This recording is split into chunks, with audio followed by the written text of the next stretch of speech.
Ito mga boss, flat na naman yung Honda Click 125 natin at may pupuntahan tayo kaya tara, kargahan natin to ng hangin gamit itong portable tire inflator na to mga boss.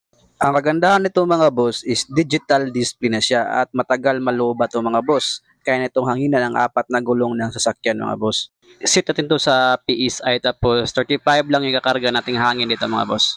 And after nating masit yung desired PSI na gusto nating makarga dito sa gulong natin mga boss, ilagay natin tong nozzle niya dito sa pito ng gulong natin mga boss. And then pindutin natin tong power button mga boss at mag-start na itong maghangin sa gulong natin. Very convenient yang gamitin mga boss, lalo na kapag ikaw ay mahilig bumabiyahe sa malalayong lugar. Dapat mayroon ka nitong portable tire inflator mga boss. Just in case maplatan ka, mayroon kang panghangin sa gulong ng iyong sasakyan mga boss. Ang kagandahan pa dito is USB Type-C yung charging niya kaya madali itong ma-full charge.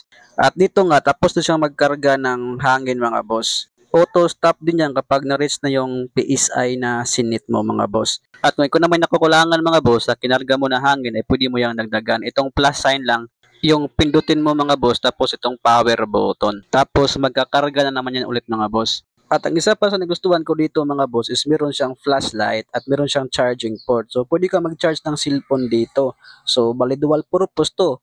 Tire inflator na, power bank pa. O di ba ang angas. Nasa yellow basket lang to mga boss kung gusto niyo bumili ng tire inflator ng kagaya ng ginagamit ko. Just click the yellow basket mga bossing. And ride safe always mga bossing ko.